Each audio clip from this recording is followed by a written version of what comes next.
Before we get started, if you enjoy the show and would like to support us, we have just two things we would like you to check out. Please head to our YouTube channel and subscribe to the show. Our goal is to hit 1,000 subscribers, so we need all the help we can get. And if you would like to take your support to the next level and get early access to the show, you can come and join us on Patreon. You'll even get a shout out at the end of the episodes. Links to both will be in the show notes. Right then, Cam, let's get on with the show.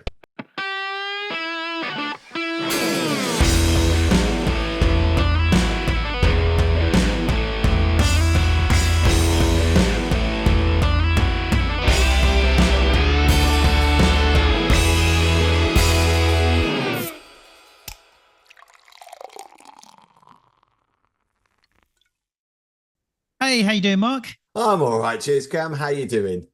Yeah, very well, thanks. We are preparing for a very busy month of work coming up, Mark. A little bit all over the country, aren't we? Yeah, I'm doing my northern tour again. Some point, so that's right. Yeah, and kicking off in London this week. Although there's while we are in London, there's going to be some tube strikes. So that's going to affect a lot of people. So they're these guys. That's possibly, is it the benefit of being self-employed, Mark? When you can't strike, can you? Well, no, you can't. I mean, I don't know how many of our togs are actually going to be actually using the tube with all their gear. I think most of them will be driving, but I'm guessing some of the admin part of the team. That's right. Yeah, trained, so that'll be tricky. Yeah, but exactly, that's right. Yeah. Anyway, right. Okay, so we're going to kick off with the news headlines that have caught our eye from the photography world in the last week. Absolutely. Okay, I'll just read out what we're going to go through. Okay, so an iconic Nan Goldin photo sells for $71,000. We got the best laptops for video and photo editing. The top exhibitions that are going on in London during the month of November. Apple versus Adobe. One is clearly better at AI photo cleanup than the other. Yeah, that's right. Yeah, and Nikon's for the Z range, or for the Z6 Mark III rather, they got a new range of camera cases that have just been released, and also the famous picture of the black hole in our galaxy might not be as accurate as research says. Ooh. Yes, stay tuned for this, guys. Exactly.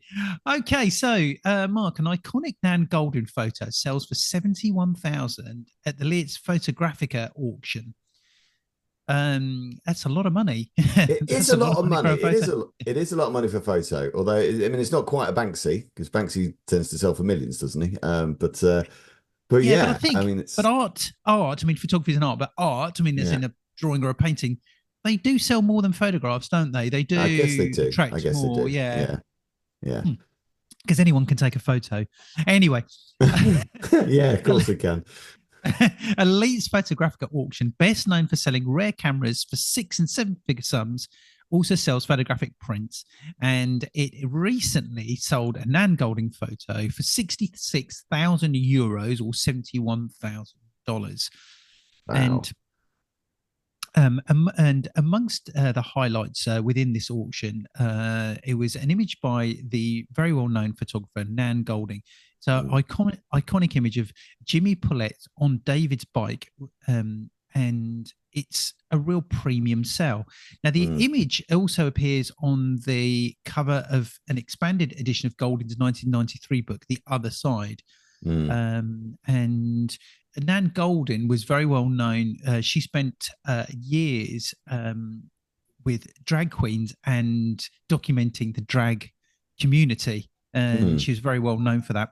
And the photo that was taken in 1991 shows Goldin's close friends, Jimmy and David, carefree as they ride through the streets of New York. Jimmy sits on the rear of the bicycle, looking boldly and confidently into Goldin's camera, as if already sensing that the self-determination of gender and identity will one day no longer be an illusion.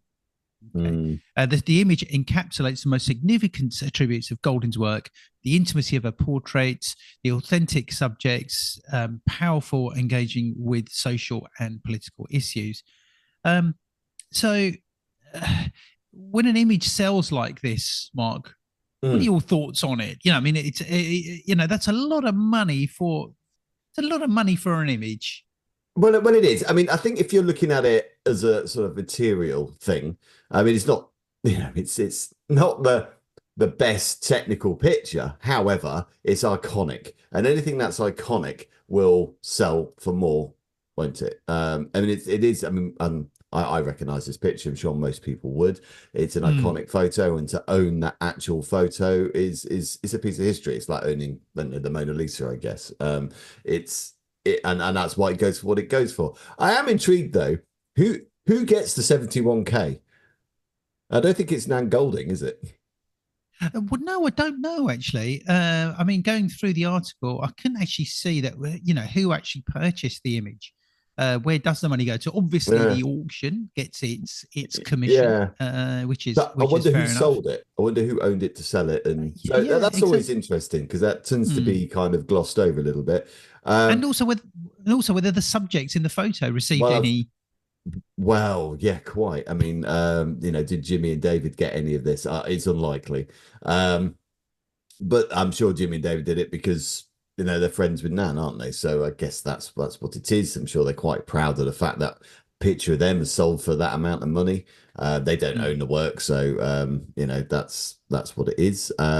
It's also quite. I mean, when he said about I mean, how long? I've forgotten how long ago was this? You said it was. I missed how far. It was 1991. Okay, 1991. yeah, Yeah. and the issue of sort of transgender and sort of that image and what you also said about hopefully the illusion will be broken down, that's still very much an issue today. This could have this that's the beauty of this photo, I guess. It could have been taken yesterday. um it's very contemporary. It still holds that kind of feelings towards the political arguments around this sort of thing, which again only adds to the value of the image, I guess, both monetarily and philosophically.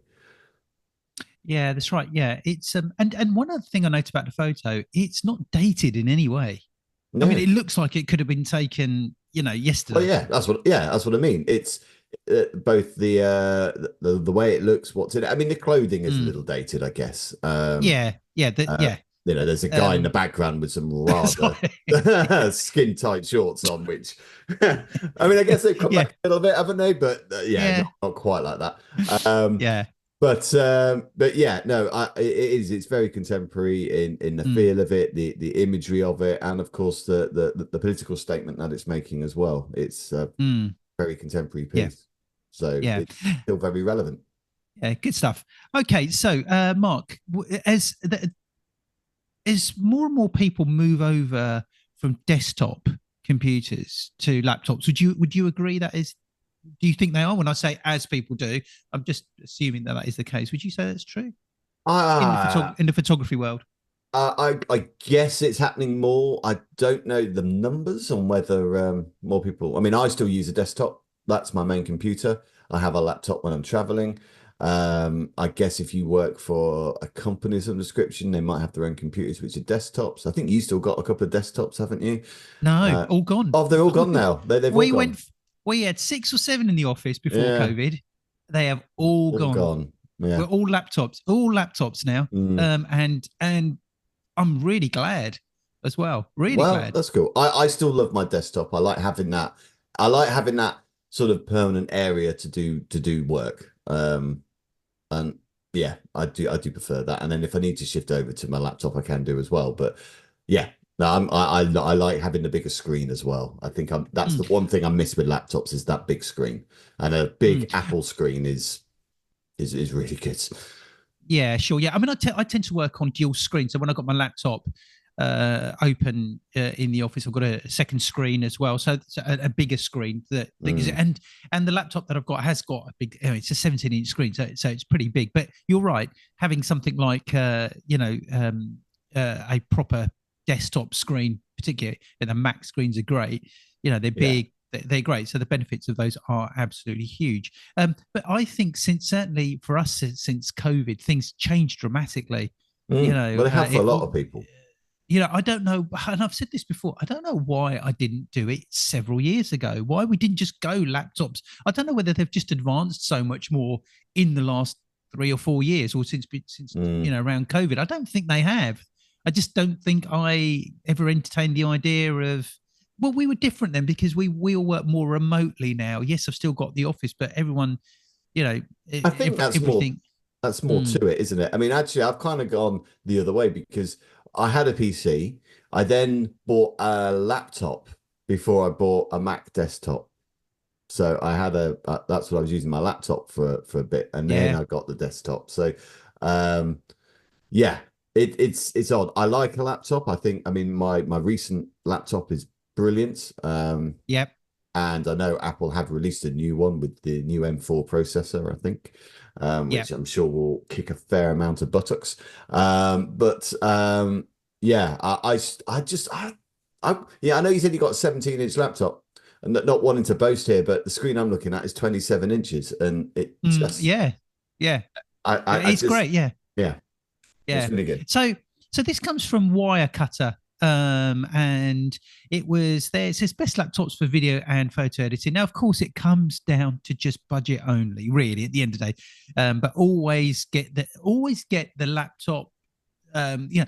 Decide on your budget first. What is the maximum amount that you are willing to spend, and spend that maximum amount. Okay, Mm, that's my advice. And there's lots of deals to be had.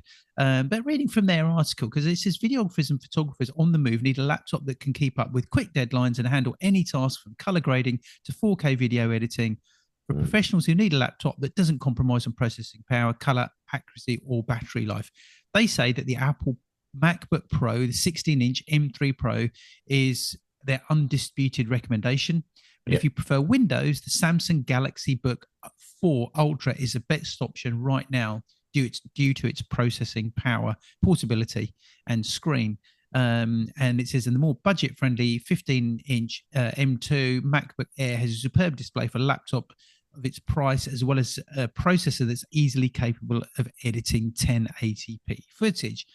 Okay, so that's quite interesting because they've gone, unsurprisingly, they're putting Mac at the top of the Yeah. list, aren't they? And they Yeah. and I would say they're right. I think Mm, with Mac, I think whatever Mac you get, you're getting a great screen. Okay, I don't. It doesn't matter which Mac you're going to get. You're going to get a top end screen. Now, yeah. this is where a lot of people make a mistake. Where a lot of people will go and buy a laptop. They'll be looking for a laptop, and they'll compare two laptops, and they'll say both have got the same spec, but one's Mm, £1,500 and the other one's doing a deal for £700. It's a no yeah. brainer because it's got the same processor, it's got the same everything else. Big thing is the screen. Okay, if you're a Yeah. photographer or a videographer, you've got to spend the money on having a great screen. You don't want one of those screens where if you move to the left a little bit, or if you move to the right a little Mm, bit, or you stand up from your screen, you either can't see your screen, or the image goes a lot darker. It's got yeah. to look Or exactly. It's lighter. or lighter, exactly. Yeah. That's right. Yeah. So say if you're in a meeting and three people are looking at you, and three people are crowded behind your laptop, or you're all sitting around your laptop. Well, the Mm, person on the left might be seeing something completely different to the person on the right, who yeah. is seeing something completely different to the person in the middle.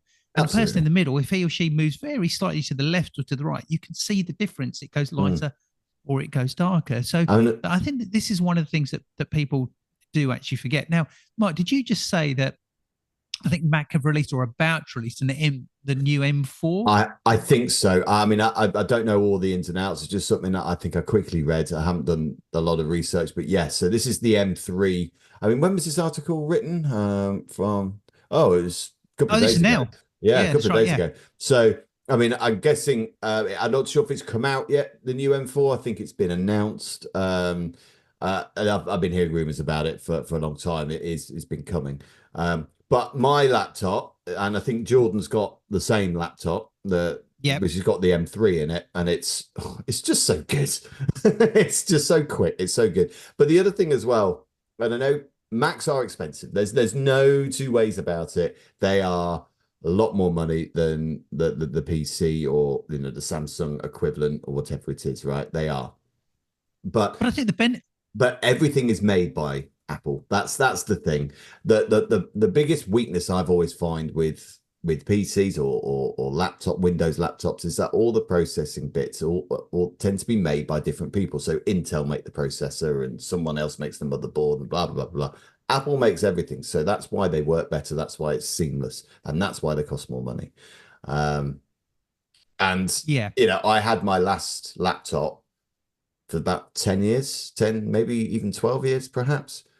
Um, I think that's what I was going to say, so actually. That I think MacBooks do tend to last considerably longer. they Somebody do. might be listening and say, well, I've had my laptop for about 15 years. It's still going strong and everything. But on the whole, I think Yeah. it's great. I think the other benefit of the Mac are you get the updates. You don't really get affected by updates, do you? That's slowing You down do. too much. No, Do I you? mean, it doesn't slow you down, but I mean, you do obviously get constant updates. I mean, this is the original reason why I went Mac in the first place when I made that Mm, decision to move away from PC, because if I wanted to update my operating system on the PC, I'd have to spend another 300 to 400 quid for the next Windows, whatever it mm, was. Yeah. mm. Whereas at the time, Apple were the only ones who were just updating you for free. You get the Yeah, next operating system for free, and that's what made me change originally, to be honest. mm. Things like that. I mean, that's Yeah, changed now. yeah. But So the article in Wirecutter, it says how they picked, and these are things that determined what they thought makes that top list, and it's to do with performance. Where they look at the processor, they'll look at the graphics card, they'll look at the memory and the storage. mm, Then they're looking at the display, which we've already mentioned. mm, They'll look at noise and heat. It says the more powerful a laptop is, the more heat its components typically generate. mm, And some laptops we've tested have become so hot that they've literally burned our thighs when we've used them on our laps. So we mm. prioritize those that stay cool under pressure. And I have got we spoke about it recently, didn't we? I've got a Yeah, laptop cooling pad now. So yeah, under you my have. laptop, I've got a cooling pad with fans, and I need that. Because this laptop has got incredible fans, but it still gets hot because, particularly when I'm going through the editing, particularly when we do Mm, graduations and you're talking about thousands and thousands of files and importing those into Lightroom, particularly the laptop, it does get hot. So that's the other thing. The ports. Now, this is one of the things that I think is quite important. Which ports and the number of ports a laptop has. Of course, Mac well, like to do yeah. away with. Mac have like 0 ports, or they have one, weren't they? No, no, no, no, no. Hang on, Well, hang on, no, hang on, no. But what they no, I'll just I think mine has got 3 USB ports, but they're all USB-C, which mm, I know is faster. But when most of my stuff is normal USB-A, it's a pain in the bum. So I've had to get adapters and things like that. That is a pain. I know yeah, why they do it. They're smaller ports and they're faster ports, so I get yeah, it, but yeah. it's still a pain in the bum. Yeah. So at the moment, I've got across the room from me, Jordan is sitting with his MacBook, Yeah. and I can see that he's got an adapter, a port, what do you call it? He's got it plugged into it. The word will come to me. He's It's a got hub. A a hub. hub, and he's Yeah. got 4 different USBs plugged in there, and a small SSD portable drive as well. Yeah. So he's got everything is plugged into that one port that goes into the Mac. Anyway, But he but has got ports more are than he's got more than one port on his. He's got 3. he has. Got That's 2 right. on The the same left as and yours. one on the right. Yeah. And they also talk about battery, and they talk about the size and weight of the laptops. I think Macs have an incredible battery power. I see Yeah. the difference between the laptop I use that is incredible. It's a Pro Art Studio book. It's a brilliant laptop made by Asus, and but the battery life compared to the Mac that Jordan uses is they're different levels, and plus the unit that plugs in Mm, is huge. The one that I've got, it's a big brick block, whereas the mm. Mac is a much smaller block. Oh yeah. So, Yeah. so going on to their list of what they so their pick is the Apple MacBook Pro 16-inch M3 Pro. Mm, And it says when it comes to editing video on laptop, there's no competition unless you pay thousands more. It's the Pro laptop. It's faster than the competition, and especially fast working with media. Okay, that's all important, and it mm, has excellent display. The screen bright. Its screen is bright enough for editing in bright conditions. Has a good webcam. The MacBook Pro runs cool. Okay, which is mm, good. Laptop has great battery life. It does say it's not the most portable laptop, but you can still easily travel with it because it's 16.2-inch screen. Okay, then they go into, for your Windows, the Samsung Galaxy Ultra Book. The Samsung Galaxy Book 4 Ultra. Should give them shorter names, shouldn't they? Yeah. Okay, it says it's nearly, and this one it says it's nearly as fast as a MacBook. So if you don't want to go down Mac, you don't want to pay as much as a Mac, then it does say it's nearly as fast. It has a useful variety of ports, which Windows laptops tend to do. It says the display is bright and sharp, which is great, but it's not as accurate as a MacBook Pro. I think the MacBook Pros have the best screens. Their budget was the Apple MacBook Air. That is screen size is 15 inches. So it's good for lighter workloads. And then there are other sort of list. It says the other good photo and video editing laptops. The Lenovo Yoga Pro 9i is a good close contender. You don't want to go to the Samsung, which is good. There's other ones. The Dells are worth looking at as well. Microsoft Surface Laptop Studio 2, the Acer Swift X, the Razer Blade. That's always been good. And finally, the Dell Latitude Precision and Alienware lines, which are all sort of are all listed, but they do have their top three. So, but our advice is always decide how much you want to spend, and then decide what you're going to spend more on a Mac. Yes, it has its advantages, definitely. I mean, I'm looking at the prices here now. So it just on what on their website is. So the Apple MacBook Pro. So it says buying options, right? And they have from Best Buy, from Amazon, and from Apple or from Samsung. So with the Samsung one, it doesn't have an Amazon price, but it does have a Best Buy price. Now to buy the MacBook Pro from Best Buy, and it's in dollars, so obviously it's an American website, you're looking at $2,499. For the Samsung Galaxy Book Ultra, though, you're looking at $2,400. So it's $99 between them, which I find fascinating. From Samsung, it's 90. I don't know why it's so much cheaper if you buy it direct from Samsung. It's 1,900, whereas Apple kind of pretty much stays the same price. But yeah, that there's not that much of a price difference, really. It's not like a laptop 700 quid and a Apple one is a lot more or anything like that. Yeah, I think I'll definitely be going back to Mac after this laptop runs its course. I've been PC, then Mac, back to PC. Say PC, laptop. So Windows, should we say? Okay, right, Mark. Coming up next, and as seen in Time Out magazine, they're listing some London art exhibitions that are worth going to in November 2024. Now, some of you might think, oh, it's art. I don't really go to exhibitions and galleries and stuff. But if you ever get the opportunity, a gallery is always worth visiting because it does give you ideas. It does, it does show you what others are doing. Whether it's to do with photography or not doesn't really matter. But it's something that as art, anyone who's interested in art should, they should visit every now and again. And now October is usually art's busiest month, and which I wasn't actually aware of. I wasn't. No, November offers gallery goers a chance to slow down and take things at a more sensible pace instead of rushing from gallery to gallery saying, as the article says, no, this is bollocks at 100 miles an hour. In November, you can be a bit more leisurely. You can really take your time to look at the art before deciding that, no, this is bollocks. Right, okay. Now, it says here the 7 London exhibitions to visit: Picasso's at Printmaker at the British Museum, Michelangelo, Leonardo, Raphael at the Royal Academy of Art, Hank Willis Thomas, Kinship of the Soul at Pace Gallery. Okay, so that one's coming up. And then the 80s photographing Britain at Tate Britain. Yeah, that'll bring back some memories, won't it? Yeah, it says that 1980s was a decade of massive social upheaval around the world, but especially in the UK. It was also an era which coincided with a mass proliferation of personal cameras. That means that photographers were there to capture the chaos. This show explores how long before they were just used for taking pictures of your dinner. Cameras were used for artistic exploration and as a tool for social change and political activism. And Photographing Britain is at Tate from November the 21st to May the 5th in 2025. So it's well worth That's well worth a visit. I want to come back to Mm. the one at the Pace Gallery. Hank Willis Thomas, The Kinship of the Soul at Pace Gallery. It says Hank Willis Thomas has found a way to tell two stories at once by using retro-reflective material normally used for street signs. The American artist can put two images into one canvas.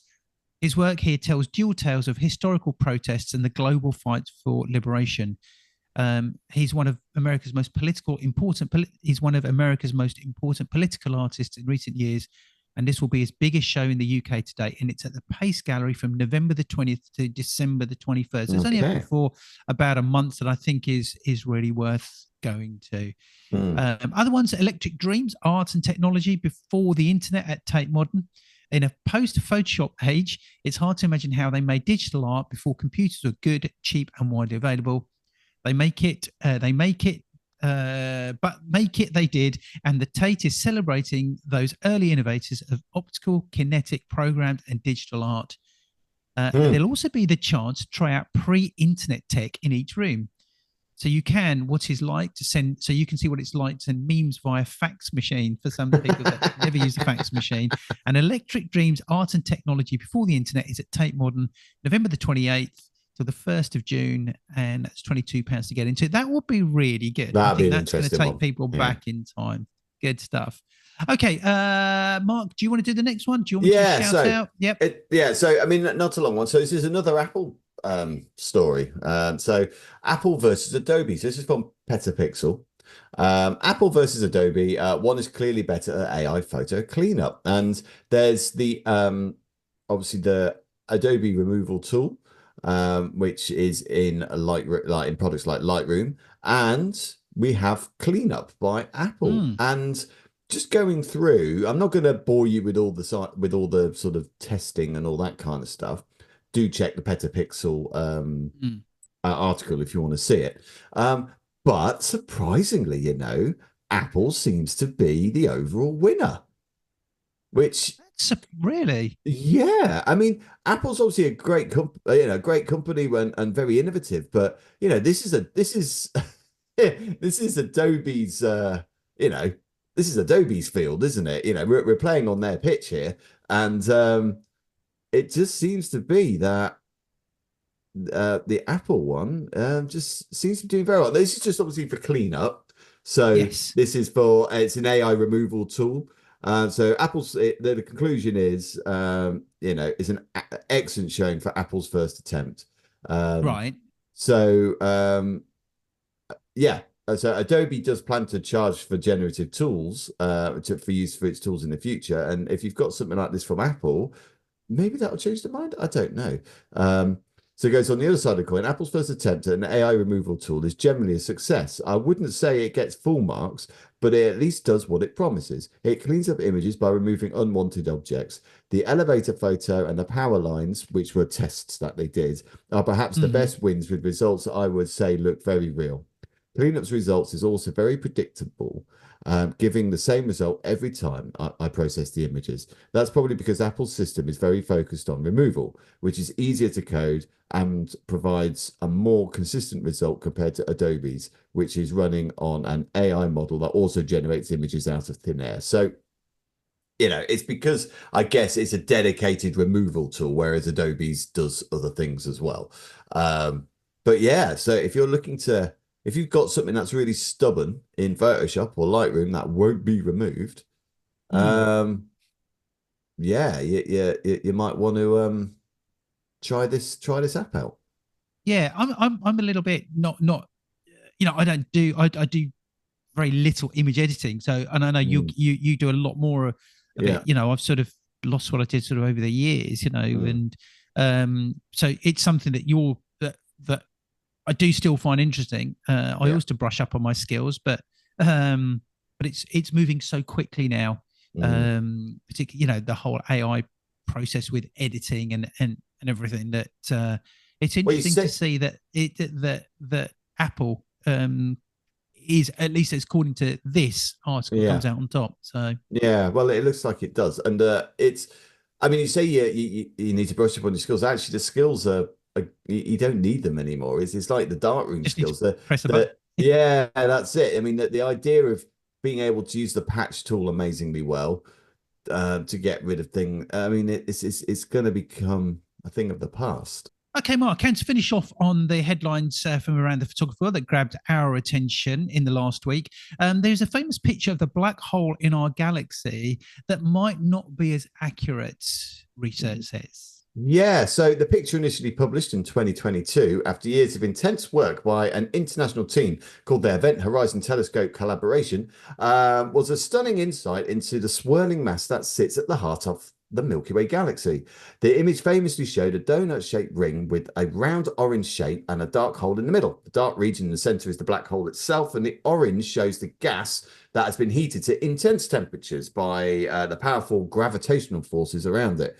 But the new study suggests that the shape is wrong.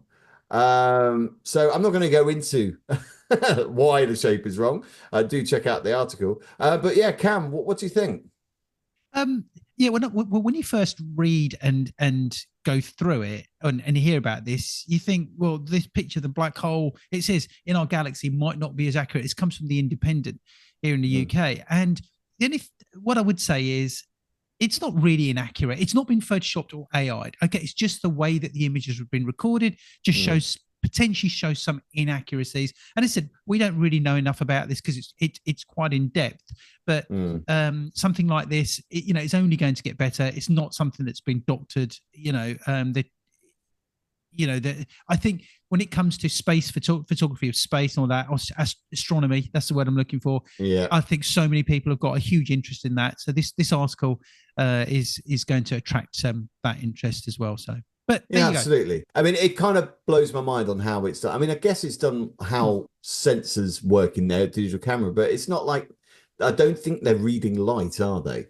I think they're gathering data from space, I guess. They gather the data and then they interpolate that data into an image. So, it's kind of new technology, isn't it? And it's just keep doing it, guys. There's going to be mistakes, of course, but it's early days in this field of exploration. It's incredible, really. Exactly. Good stuff. Okay, Mark, let's grab a drink. Right, Mark. A lot of professional photographers or even hobbyists or people thinking of getting into the industry, maybe special. Well, let's say use the word specialized. There may be wedding photographers. They might be fashion photographers. They might be commercial photographers. Mm-hmm. There might be medical photographers. Whatever it is, okay, or event photographers, that type of thing. Now, modern marketing suggests that to become to market yourself effectively, it's always a good idea to say that you are a specialist in a particular field. Like you are a specialist fashion photographer. You only do wedding photography. Okay, you only do pictures of cars, marketing for cars, that type of thing. You don't do anything else. Okay. Now, there's a lot of photographers that are also a jack of all trades. Now, I don't mean that in a derogative way whatsoever. So if I take my own career as an example, I trained as a commercial industrial advertising photographer.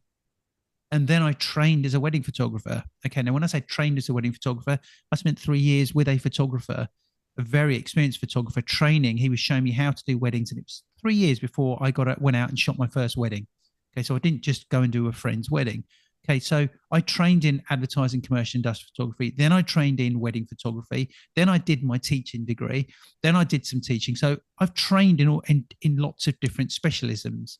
So I can say I'm a specialist commercial photographer. I can say I'm a specialist wedding photographer, but I can also say that I'm a specialist photography tutor as well. Now, I have got for my own work separate websites set up for this. Okay, so we have our commercial website. We have which is based just purely on commercial, does not mention weddings at all. We have our wedding website, which doesn't mention that we do commercial work at all. It just purely has weddings. And then I've obviously got my teaching in the school, Bedfordshire School of Photography, which in the About Us page, it does say what I do, that I work as a specialist photographer, but it doesn't go into any detail. Okay, so when you come across each one, it shows that I am a specialist in each one of those. But what I don't have is I don't have a website that encompasses everything. Mm. Okay. So I wanted to go into the benefits, the pros and the cons of putting yourself out there as a specialist photographer, and then the pros and cons of putting yourself out there as a jack of all trades. And I wanted to go into the pros first and get your thoughts on the mark. Okay, so I'm looking at the pros of being a specialist photographer first. So the first one is expertise recognition. So if you specializing can make you be the go-to photographer for a specific niche, and there is that word in marketing, is become the go-to person for that, and you can build your reputation faster. So what are your thoughts on that, Mark? If you specialize and say to yourself, do you market yourself as I'm the go-to photographer for family portraits? I'm rubbish at self-promotion, so probably not. Listen, I don't think it's excuse me. I don't think it's necessarily deciding on it, really. I mean, I naturally gravitate towards taking pictures of people. I've done some product photography. Some's been successful, some not so. I did a project for a guy, and it was to do with leather goods. He had leather wallets and stuff, and the art director wanted something quite specific, and I just wasn't getting it. And it took me several attempts to do it, more so than it should have done. And I got it in the end, but it just wasn't me. On the flip side, I did some sports clothing one, which was really easy. But you know what? I find it quite tedious. Sometimes I think, it'd be nice just to sit in the studio and not have to worry about 2-year-olds running around and babies crying and having to strike conversations with people and just, get on. But actually, I find it tedious. And so that's why I don't do a lot of it. That's why I don't do it. I think with getting expressions out of people, I think is great. I think taking pictures of people, it's not just about photography. And I guess that's the same with product photography. It's more about design, although there's an element of design in what I do with family photography. But it's also about getting expressions and being good with working with people, I guess. People who not necessarily want to have their picture taken all the time. You know what I mean? Vast difference between working with families than it is with models. Massive difference. So I'm not too sure if I made a conscious decision. Do you know what I mean? To go, right, I'm going to be a wedding photographer, or I'm going to be a family photography. It's just something I gravitated towards. Does that make sense? Yeah, it does. Yes, it's right. Yeah, and with your website, such it clearly specializes. Yeah. In one. It clearly specializes in your subject, in what you actually do. Okay, so as a specialist photographer, one of the pros, or is it, or can you charge higher rates? So it says, as an expert, you're often able to charge more because clients expect higher quality, unique work. Now, in this way, you could be putting yourself under pressure if you're only saying that you're a specialist photographer in a certain field, but you're not necessarily.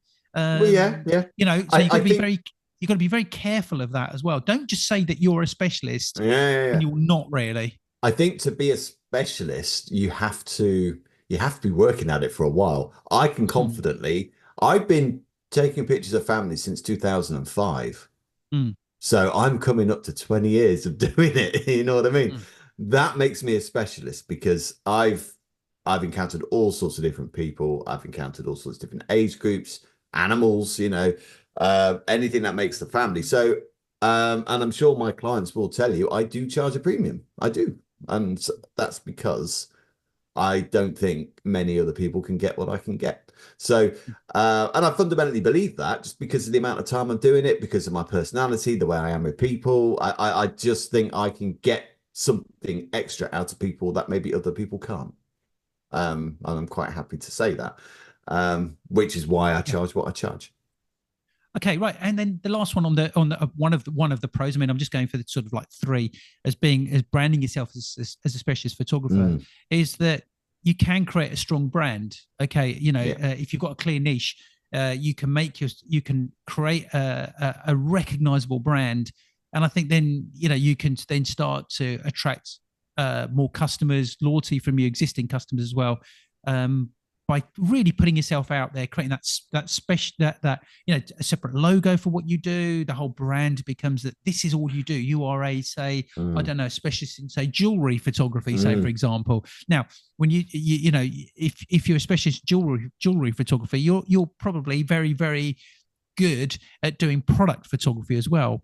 But Well, then cars in particularly, because okay, yeah, because I know someone who does car photography and jewelry photography, and it's basically a car is a big ring essentially because of the reflections, because of all this. You know, you got to do the focus stacking, and I think you do that with jewelry as well sometimes. yeah, And definitely, yeah, yeah, yeah. so it's a very similar technique. It's just on a different scale.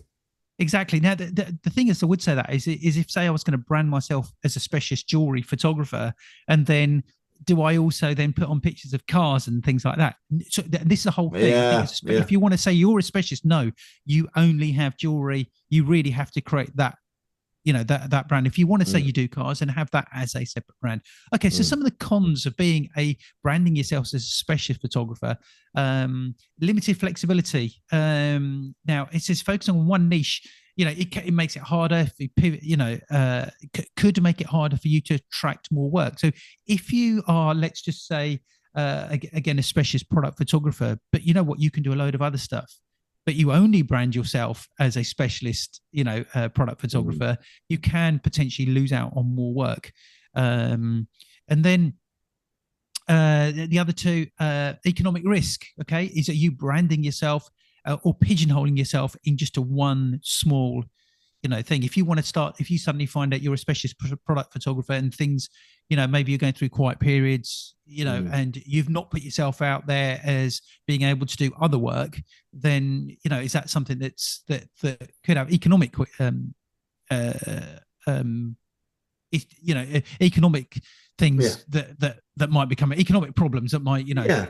But I mean, that I think thing to think about here is I don't say I specialize in families. I specialize in people. So I guess a social photographer as well. So that would include weddings, that would include graduations, that'll include, again, I do the model work with the time punk stuff, with the cosplay stuff. I haven't done it for a while, but I do it if I'm time to time. I do the family stuff. So I don't. It's not like I just do families. I'll do pets as well. If people want to bring their dogs in, I can get pictures of pets. So it's really dealing with other living beings and mainly human beings, obviously.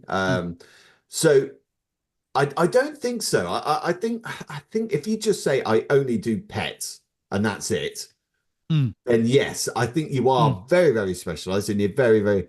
But I think if you're good with people, then that's a specialism in itself. If you're good, does anyone actually just do jewelry photography, or do they do product photography and jewelry's part of it? Do you see what I'm saying?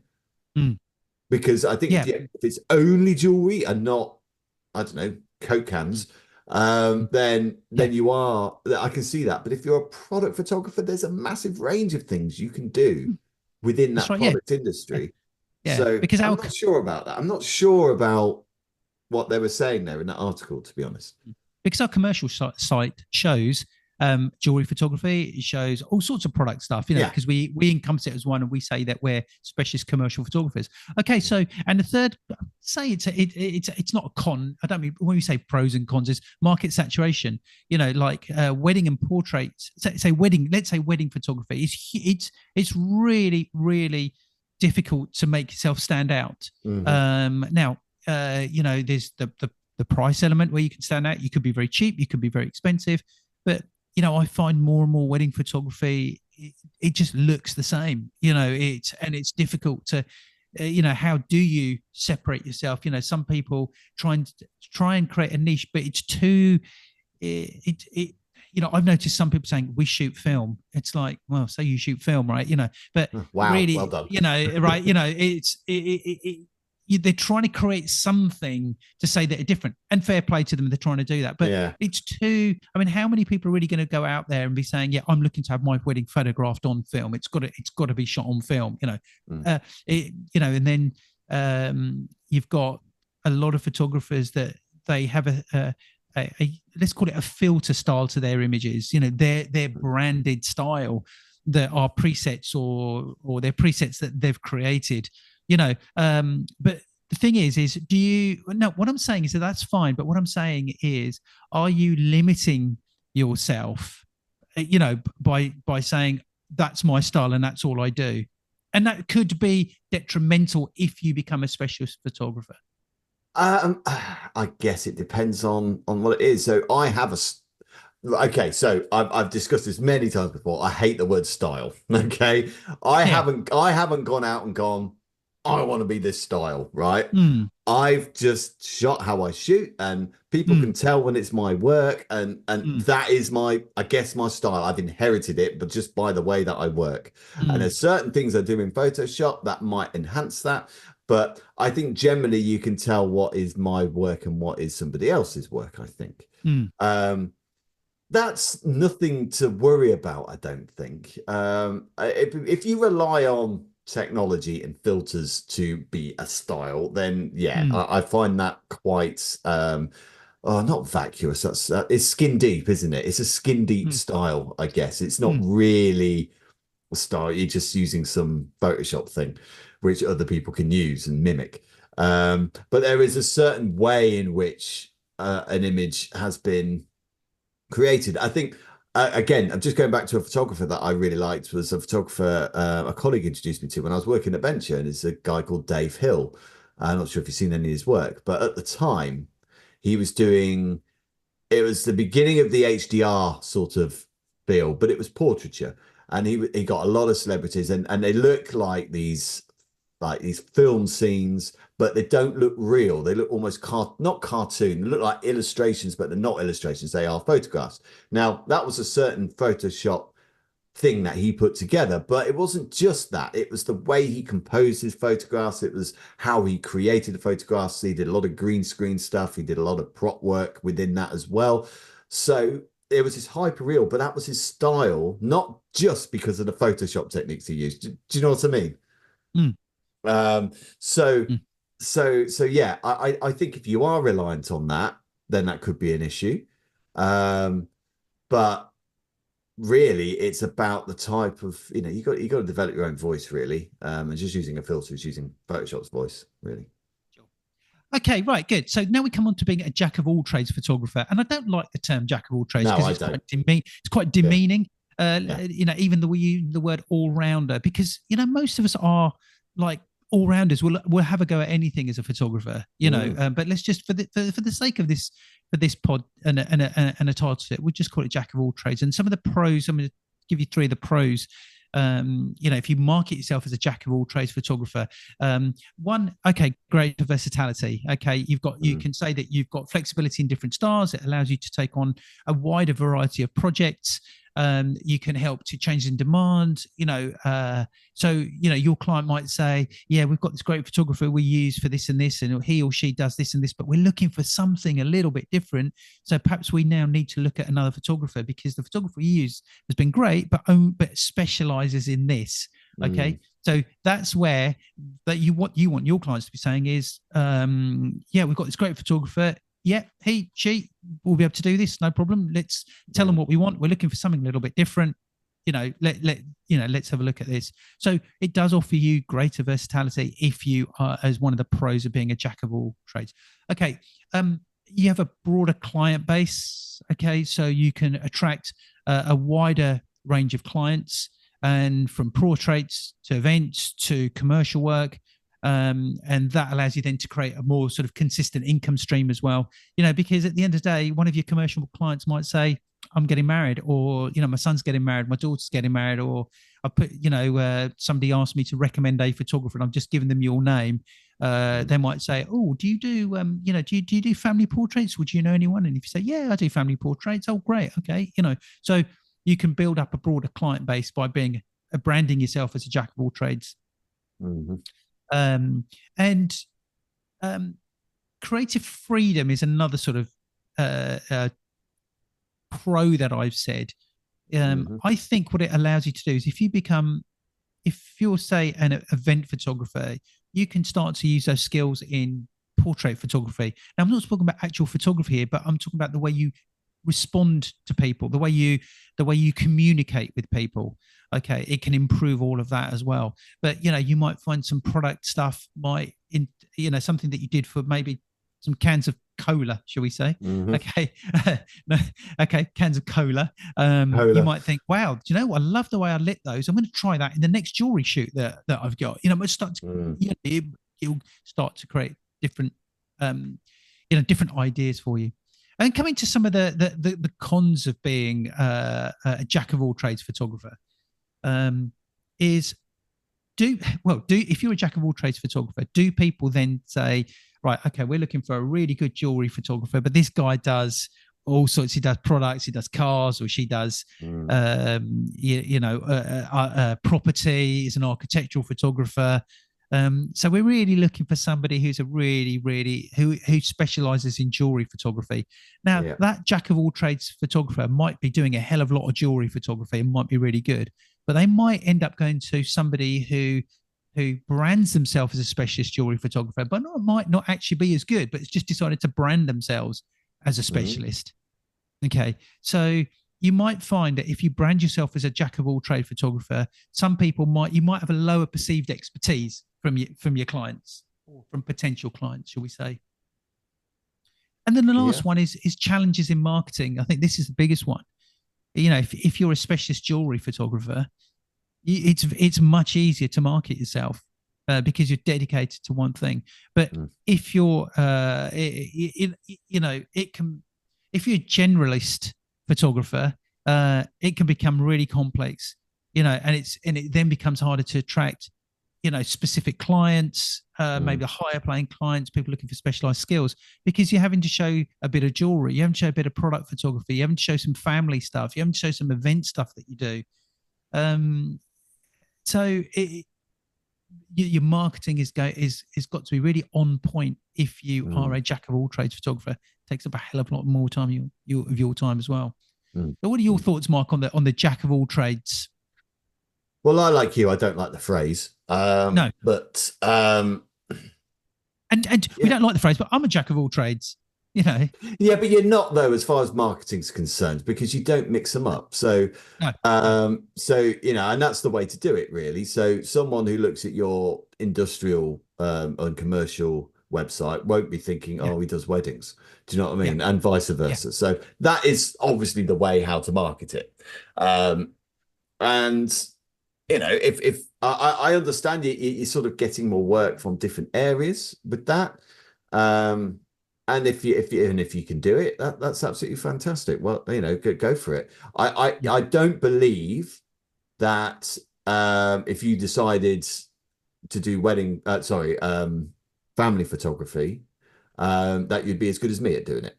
To be with all due respect, because I've been doing it for 20 years and you haven't. I've never done it. Yeah, exactly. As well accomplished as photographer as you are. In fact, I'd be really disappointed if that was the case. I've been wasting my time for 20 years. You know what I mean?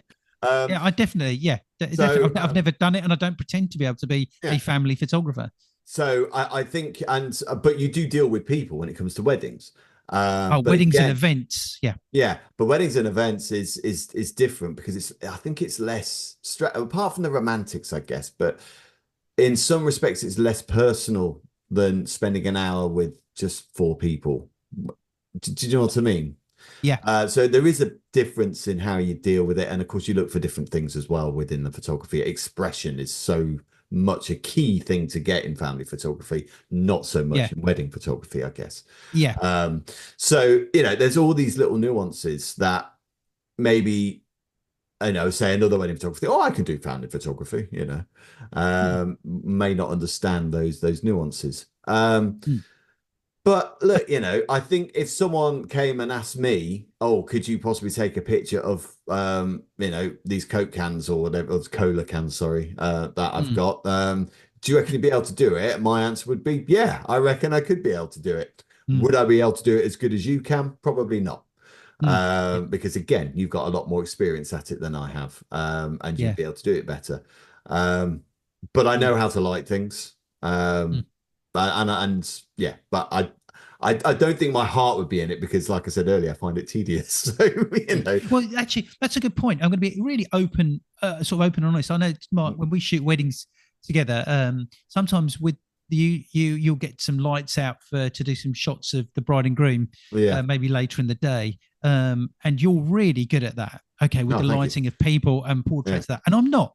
Okay, so I rely on you to do that, and also my heart isn't in it, and I can see that you are totally into it. Oh yeah. You're passionate about doing that, so I just sort of stand back, let you do it, and I watch, and I think, wow, that's fantastic, you know. But that's taken a long time to you know, to learn and to do really well, and to do really quickly, and to do it well in the moment as well. Now, I just want to finish off on this. Thank you. Dave. So that's all right. So, what is the answer? What you know? What is the answer? Should you be a jack of all trades? No, actually, should you brand yourself as a jack of all trades, or should you brand yourself as an expert in a different field? I don't want to do a cop out answer. Say do what works best for you. No, okay? no. I think we have an answer though, Cam, because my answer, I think it would be the same as yours because you do it. So it would be if you feel that you are competent in different areas of photography, don't stick it all on the same website. I think that's the answer, isn't it? So Cam does it very, very well. He has a wedding website. He has a commercial website. So never the two will meet. Exactly. So and therefore you're not calling yourself a jack of all trades, are you, in that respect? Because no, that's right. Yeah. And I think that's the way to go. I think that's the way to do it. I guess the downside is if they look at your commercial work and go, oh, I really need a wedding photographer, they may not ask you about it. They might accidentally stumble across your wedding, but they also might go to somebody else as well. I guess that's the downside of that. But then if you had a bit of a wedding stuff on your commercial site, they might not go with you anyway because they see you as a commercial photographer. So I think in balance, the way you do it is the way to do it. I do it similarly with I don't mix my cosplay with my family stuff. You know, you don't want to have some sort of semi-gory picture of a cosplay doing Freddy Krueger next to a lovely, cute little baby. You know, it just doesn't work marketing-wise. However, my weddings and my family photography, I do put on the same website because I think they do relate. They do relate very much because it's about dealing with people and capturing those moments. So I think they do relate, and they're not too. And that's why I say, like when I think I said earlier, specializing is not necessarily specializing in just family photography. I specialize in people. I guess I take pictures of people. So that's weddings, that's cosplay, that's graduations, that's family photography, that's people on stage, that's other events. You know, I can do some documentary. I can do, you know, if it's with people, I kind of know I do know what I'm doing. Whereas product photography, maybe not so much. Now, I just want to extend that. You're right, and I do it the way that I do it. Now, you know, on our commercial website, we've got a heading that says photography and then subcategories where they can look at our branding and headshots, educational, events, food, industrial, interior and exterior, products and pack shop. Now, I'm experienced in all of those fields, okay? So I can go through and say, yes, look, you know, I'm a specialist event photographer. I'm a specialist industrial photographer. I can say that, you know, but I've still branded them all under the commercial heading. Now, you could take what I've done one step further. Okay, if I really wanted to say that I really want to specialize in food here, okay, then what I could do is I could then set up a completely separate website just based on food. Now, it then it does not mention that I would do products and pack shots. I don't do educational shoots. I don't do branding and headshots. Okay, but I just do food only. Okay. Now, the downside with that is that gives me a wedding website. It gives me a commercial website. It gives me a food website, and it gives me the teaching website that I've got at school. Okay, that's 4 different websites. That's 4 different lots of costs, 4 different lots of updates, possibly 4 lots of social media pages for each one. Okay, and it becomes and the more you do this, the more difficult it Yeah. becomes, because Yeah. which one are you then doing justice to? Yeah, Okay. no, I completely agree. And I think you Mm, would only start doing that though if you were confident in doing that. So if you're just mm. starting out, um, I don't think you would start out necessarily wanting to do everything, would you? I mean, I guess, Well, to get the work you would, to get, to be able to but attract, would, oh, I've got a little product shoot, oh, I've got a wedding, booked in. yeah, I don't Um, know. yeah, but my advice is, and it all comes down to budgets, but I think it's the right thing to do Mm, is don't have a wedding. Don't, if you want to do predominantly family portraits and weddings, don't stick a few commercial photos on there to say, oh, by the way, I also do this as well. Is separate the two. That there is your answer. The yeah, commercial one, you can say that you are a commercial photographer, and your commercial photography encompasses food, events, educational, yeah, interior, medical photography, products and back shots, mm, if you want to do that, because yeah, that does come under the commercial and industrial advertising bracket. You can get away yeah, with that. But as a absolutely. wedding and portrait photographer, don't say that you're also a especially, don't use the word in, if you've got a website, there's a jack of all trades website, don't say I'm a specialist wedding photographer on your wedding page, and then you've got a Yeah, link that then takes your subheading that says, oh, I'm a specialist food photographer. Hang on a minute, you're contradicting yourself there, yeah, right? yeah, So a separate website for your commercial work, a separate website for you, say, your wedding work, say, for yeah. example. I think that should be a base. That's the way to go. And then, have you got the time and the marketing skills and budget to be able to do that? They're Mm, the things that you then have to think about. Good stuff, absolutely. Mark. Cool. Um, Patreon shout outs, Yes, because absolutely. because because we got a new one. Oh, have we? Yes, because Oh, I will let you read out the existing ones, and then I will give a shout okay. out to our newbie. Okay, so thank you to Emily Brown. We also have Frank Case, Carl Sherville, Nick Payne, Craig Chuck, and Rob Percy. Oh, and Amara Zainab as well. Thank you very Thank you, much. Mara Zainab. Thank you all, guys. Okay, so we've got a new patron this week, Howard Floyd. Thank you so Howard much, Floyd. Thank you, Howard. Howard. Okay, that's brilliant. And Excellent. Howard's dropped us a couple of emails over a period of time, and it was great. So yeah, thank you, Howard. Thank you for joining the gang. Thank you very much. Thank you very much. Right, well, that's it for today. Yeah, thanks for listening to us rant about stuff, and we'll surely do the same next week. Cheers, guys.